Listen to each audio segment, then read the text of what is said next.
everyone, today I'm here at Berklee College of Music's campus where I received a full tuition scholarship to attend school here for 4 years, and I'm going to be sharing with you my audition and interview experience so that you can get the biggest scholarship amount possible too. This was a highly requested video and I wanted to make sure I got it in for you guys before I graduated, so let's get into it. If you're flying to Boston for your audition, it will likely take place in 921 Boylston or the Genkuchida building. So I'm going to share with you what my experience was like while we head into that building, and I'll show you what some of the rooms are like so you can get a feel for it yourself. All right, let's go in.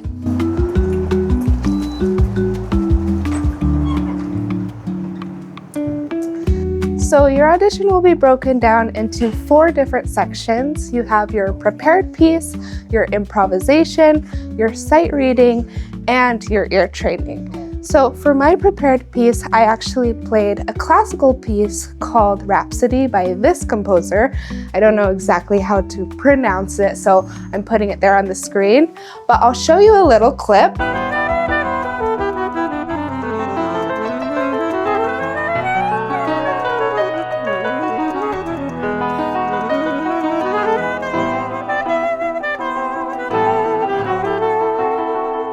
And so I think that actually preparing a classical piece with a lot of technical ability and showcasing my tone was a great idea, because after, when I went into my improv showcasing my jazz abilities, it showed a lot of versatility in myself as a musician. So really, I would just recommend playing anything that makes you feel really comfortable and that showcases your versatility and shows how you can shine as a musician overall. So when you're transitioning between different parts of your audition, like from your prepared piece to your improv, don't be afraid to be friendly with your judges. For example, I remember mine were nice enough to ask me who some of my favorite players were in just music in general and saxophonists. So I listed out, Charlie Parker, Cannonball Adderley, John Coltrane, all these players, and that allowed me to showcase a little bit of my personality and my knowledge of the field, and I think they were impressed by that. So being able to show a little bit of your personality will make a mark on the judges and help them remember you just a little bit better. So now we're here in one of the rooms that you might be having one of your own auditions in. So let's talk a little bit about the improv. Right before coming out of my classical and into the improv, I actually switched mouthpieces, and I think that this helped show the judges that I knew the differences between genres and I was really familiar with both of them. So being able to improvise well is definitely going to set you apart, especially if you're looking for those higher level scholarships. I was very comfortable with improvising. It was just blues of some sort, but it's important that you prepare for anything. So if they want you to play it in F, learn a blues in F, learn it in C, learn it in G, as many keys as you can, and as at many different tempos as you can as well, because even though mine didn't seem too tricky, I have heard of other people where they counted them off at a really high speed, so you really just want to prepare for the unexpected. For the ear training section of the audition, it usually consists of call and response activities. So they might clap out a rhythm and then you have to clap it back, and those rhythms will probably get increasingly more difficult. So you can practice this with a buddy at home, and I'd also recommend learning your intervals and being able to sing or play back something that someone else has done. One thing I did in high school that was pretty helpful was taking AP Music Theory. Obviously, this is probably not going to be accessible for everyone in every part of the world, but just getting some practice on this beforehand will definitely help you out, and I'll link some helpful resources in the description below for you. So sight reading was something that I used to struggle with a lot in high school, and it was one of my weaknesses, but I worked on it every single day, just reading out of the Charlie Parker Omnibook, Cannonball Adderley Omnibook. If you want to know some resources or books that can help you with sight reading, I have a whole video on it here that you can check out. But I'd recommend, no matter what it is, if it's the improv, if it's the ear training, really practice your weaknesses, because you want every single one of these 4 elements to be as strong as possible so that you can get the maximum scholarship amount. Sight reading is a really big part, and I was luckily able to do really well on it because I practiced it every single day, and I think the judges were really impressed by that. And they'll just keep giving you exercises, and each one will get a little bit harder than the next one. They might have different keys, different tempos. And if you would like a helpful sight reading guide, check out my description below and I'll send it to your email. As I mentioned earlier in the video, I applied on December 5th, 2020, which was part of Berklee's Early Action. So if you don't know, applying for Early Action is a really good way to put your best foot forward and show Berklee that you have them as one of your top priority schools, and they'll be able to see you before they see everyone else, essentially.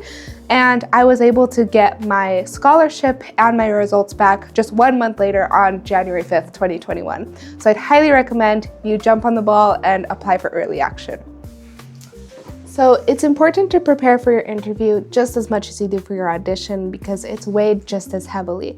So some good practice methods to practice your interview: write out your responses to as many different questions as possible that they may ask you. I'll link some practice questions in the description below, and you can practice these with your friends and family. And I would do it in a simulated, pressured environment, so that when you actually go into the real thing, your body and mind are already used to that pressure and that feeling, and you won't crumble underneath all of it.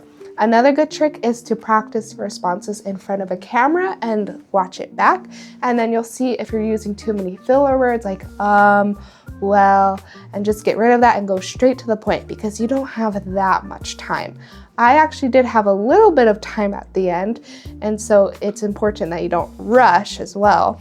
But then you can have a chance to actually connect with your interviewer and talk with them back and forth. For example, with my interviewer, afterwards, he actually showed me a clip of a saxophonist that he really liked, and we were able to kind of bond that way, and I was able to leave more of an impression on him. And one of the specific questions that I remember them asking me was why I chose Berklee, and I'm pretty sure they're gonna ask you that too. You wanna make sure that you've really researched Berklee, you know their majors, their minors. I remember I specifically told him that I could be sitting next to another Grammy-winning artist in some of my classes, because that happens all the time. And while other schools are really great, I felt like Berklee was the one putting out the most people doing the most with their careers, and I wanted to be part of that. So do your research and showcase that Berklee is your first choice, even if it's not. Make them believe that it is, because you want to get the most scholarship money as possible. It's also important to remember that Berklee is investing in you when they're giving you a big scholarship amount. So you want to show them that you're worth investing in. And Berklee really cares about reaching out into the community and things like that. So I specifically remember I shared one story with my adjudicator about how I was at the Telluride Jazz Festival, and I was performing on stage in front of thousands of people, and I was the only girl on stage, and I didn't really think about it at the time. But after I came off the stage, and there was a 10-year-old girl or so who came up to me and said how inspired she was by seeing me up there as the only girl. And that just really touched me, and I thought that, I want to inspire other young girls in the next generation of female jazz artists. And so whatever your niche is, whatever your mission is, go ahead and share that with the adjudicator and share them how you will be a good investment for the school and for what they are looking for in you. The interview is also a great way to verbally tell them your musical resume or portfolio, because in the rest of the application, there's probably limited space to do so. And so I told him all about the after-school programs that I was involved in, how I had gone on tour to the Gen Conference, the Telluride Jazz Festival, San Diego, etc. And tell them about your awards, tell them why you love music, showcase your passion, and give them a mix of everything so they know your background. That being said, make sure that before your audition, well in advance, you're working on these things so that you do have a really good portfolio and musical expertise to showcase for them. Again, just be sure to smile, showcase your personality, and make sure that you're getting to the point without rushing, and just be calm and you'll do great. Some final items of business that you want to make sure you do is arrive on time. You only get one chance and you want to make the most of it. And if you arrive late, that's it. I mean, you've already kind of shown that you can't even come on time. So be on time, and that'll also help so that you don't feel so stressed out. And also, you want to make sure you have a good breakfast, get a good night's sleep, and just come feeling like yourself and feeling ready to make a great audition and interview. So obviously, another thing they're going to look at is your grades and transcript. And these aren't as important as your audition and interview. But again, for a great scholarship, you want to have great grades. I had straight A's throughout all of high school. I had 5 AP classes, and I graduated with my associate's degree at 17 years old. So again, you don't have to do everything I did, but not a lot of people are given full tuition scholarships. And so you really want to do the very best that you can. The next thing they'll look at are your letters of recommendation. For me, I asked one letter from a director that I had who could talk about my leadership abilities and how I performed in group settings. And another one was from my private teacher who knew more about my musical and technical abilities and just about my demeanor overall. So ask people who can speak very highly of you, and even better, if they have any connection to Berklee, that will also do really well for you. So make sure that you have beautiful letters of recommendation, and that'll go far for you.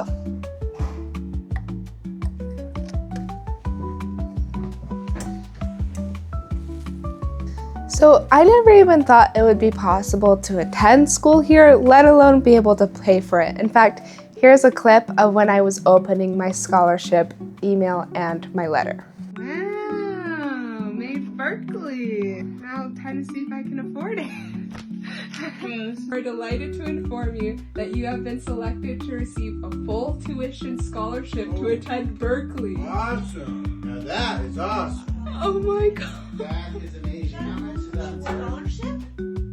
Yeah. Luckily, I had a great private instructor who encouraged me to just try it, and look what happened. So if you're on the fence of whether or not you should apply, I would really recommend just going for it. And you can even request application fee waivers so that you don't have to pay a bunch of money up front. And these are typically given to people who have financial need. So definitely check that out if you could use one. So don't forget that Berklee does take into consideration financial need, and that is a big part of your scholarship offer. And if you're looking for more ways to help you finance your education, whether it be at Berklee or any other school, go ahead and check out my video here where I talk more about other ways to pay for Berklee. Lastly, if you don't get into the school or you don't get a big enough scholarship, always remember that you can apply again later. And a big component of all of this is just luck. Did your auditioners have a meal before they came in, or were they really hungry and a little bit annoyed, right? So don't stress out. I'm a big believer that life will take you where you need to go, not necessarily where you want to, and everything is going to be okay. Just do your best and it'll be great. I respond to all of my comments, so if you have any other questions, be sure to let me know. And if you're attending Berklee in the fall, I have a whole video on my first day at Berklee, more tips and advice for being a student here. And with that being said, good luck, and I'll see you later.